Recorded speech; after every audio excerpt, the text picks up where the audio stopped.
This is it, you guys. Just live in the middle of a big field. As is the way it was done back then. See, now when you see these big fields all around me here, if it still exists, you can often try and deduce who owned it versus who worked it. The workers' houses will tend to be like smaller, you know, little 1 or 2 story little dwellings, you know, and then like it'll be like a bigger, like what I'll call the manor house, like it tends to look over the whole thing, or in true fashion look over and down on the whole thing.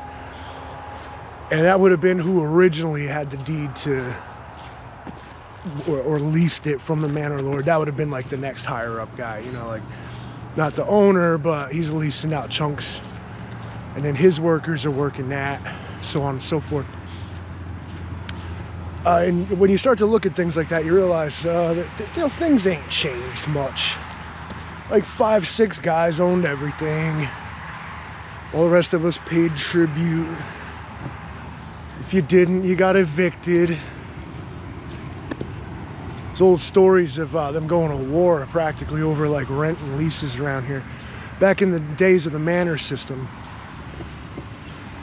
you'd apply for, you know, a certain amount of acres or what have you, and they'd be like, yeah, okay, and they make you pay the rents on it and whatever else, or perhaps like in kind through like goods or services. But at any rate, but the thing was that you had to sign on for like 20 and 30-year leases, which was, well, predatory really, because what they were doing is they were forcing people to rent these property for 20 or 30 years with no option to buy or ever own it.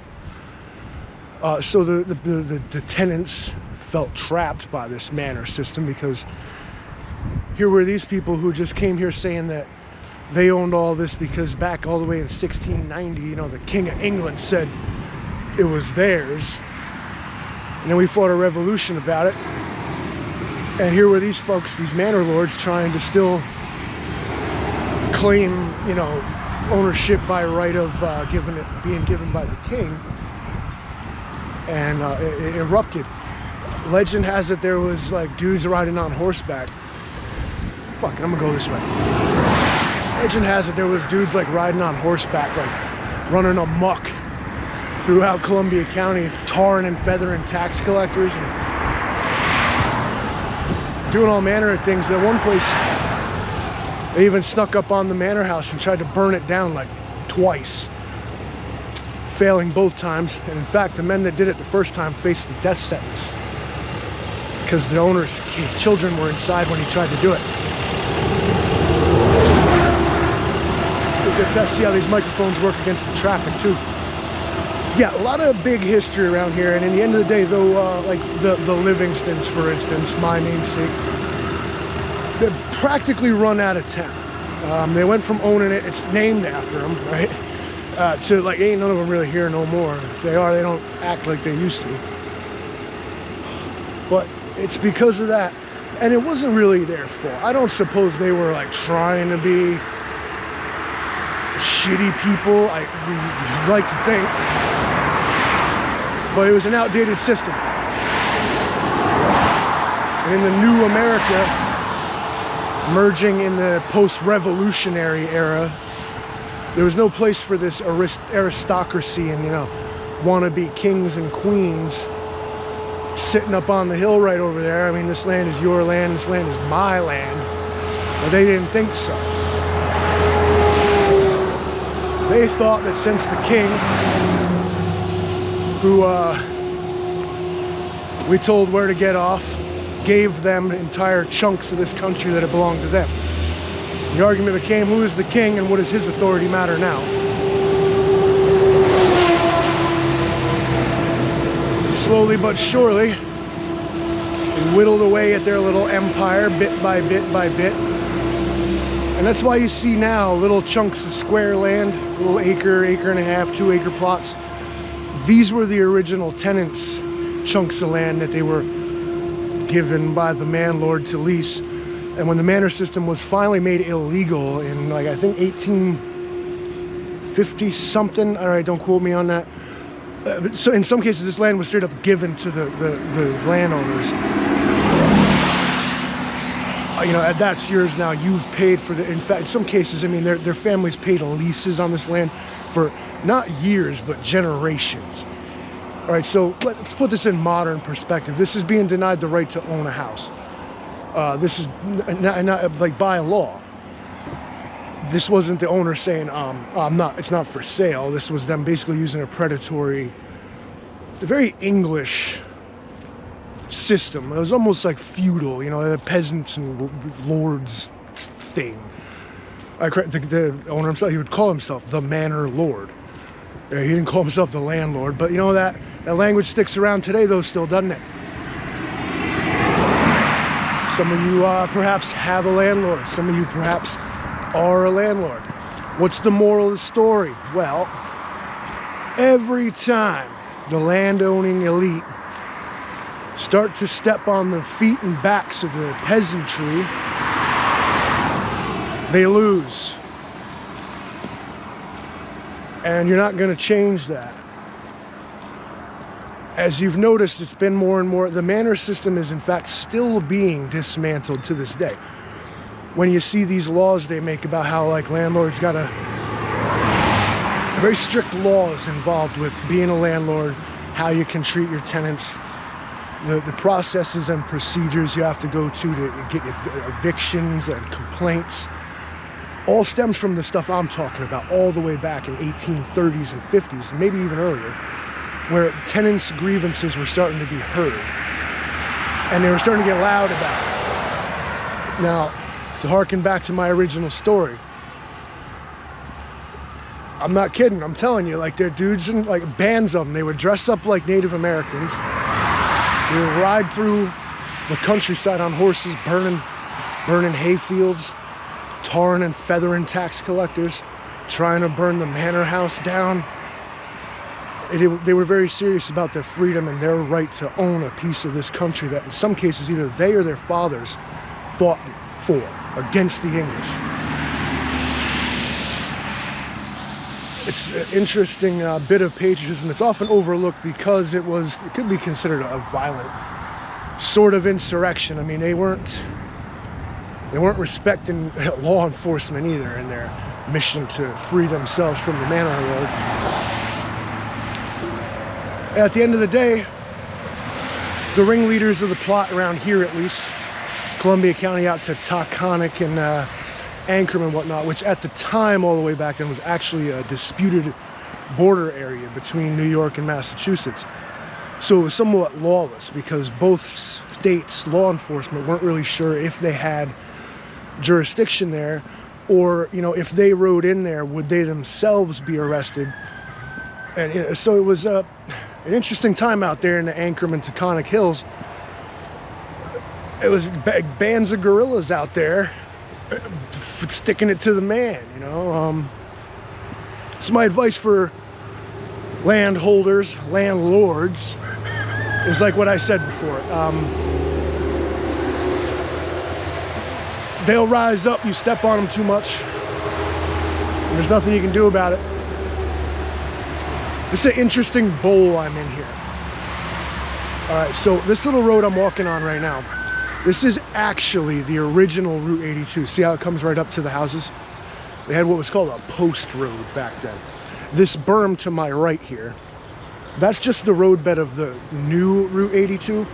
And this gully and hole here, that's the original edge of Bell's Pond, the original bank, which is on the other side of this huge, berm, I want to call it, or roadbed.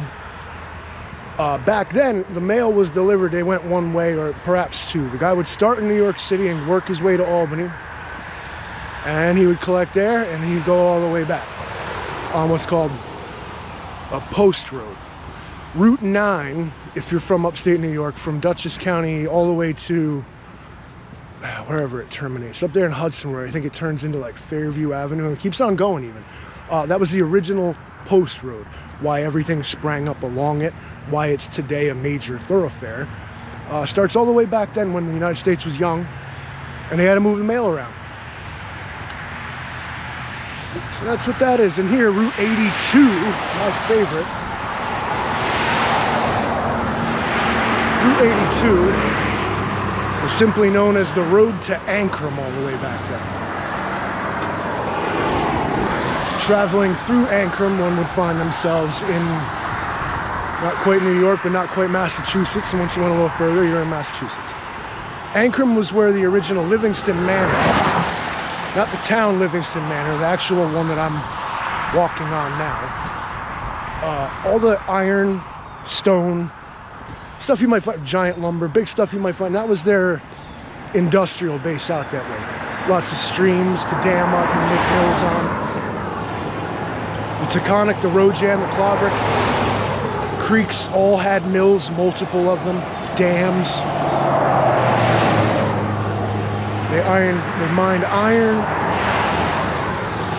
and they all brought it back down roads like the road to Ancram here. Following the road to Ancram, it hits an intersection with Route 9, which would have been the Post Road. From the Post Road, you could access ports on the Hudson River. You could go, pardon me, especially all the way to Hudson. It was a big deal back then. Hudson was a big deal. All the courts were there, all the county proceedings were there. Ostensibly, folks like these Manor, Lord, and Livingstons were not immune to the law. When presented with a lawsuit or a grievance, they would indeed have to show up and have their day in court. The problem for the peasantry is that the officials and judges were good friends and good buddies of these people. And back then there wasn't really so much of a jury thing. They had a court of, what was it called? The Court of Common Pleas. Is that right? I hope it's right. All right, so what this guy would do is, it was not the judge's job to decide if what was alleged was legal.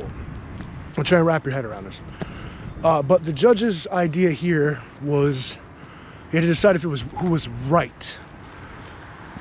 In some cases, court cases, it would turn to this, where it was understood that the law might not be correct in all cases. So they would have a judge that ruled on things like this. But in the case of these judges who were, known to be men of upstanding character and gentlemen and whatnot, what that meant was that they were also the aristocracy, and if you're not winning that court case if you're not one of them. And that was really why the manor lords and big landowners of that day were allowed to continue, because it was just a system that patted itself on the back, took care of its own.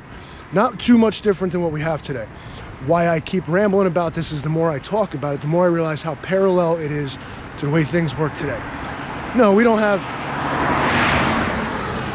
a big guy named Livingston who owns your house. You do got a guy named Buffett that owns your house. You do got a guy named BlackRock that owns your house, who extracts tribute from you, right? Oh, you own your house? That's cute. You still pay tribute, don't you, and taxes and every other thing, which is interesting considering that's your land, supposedly.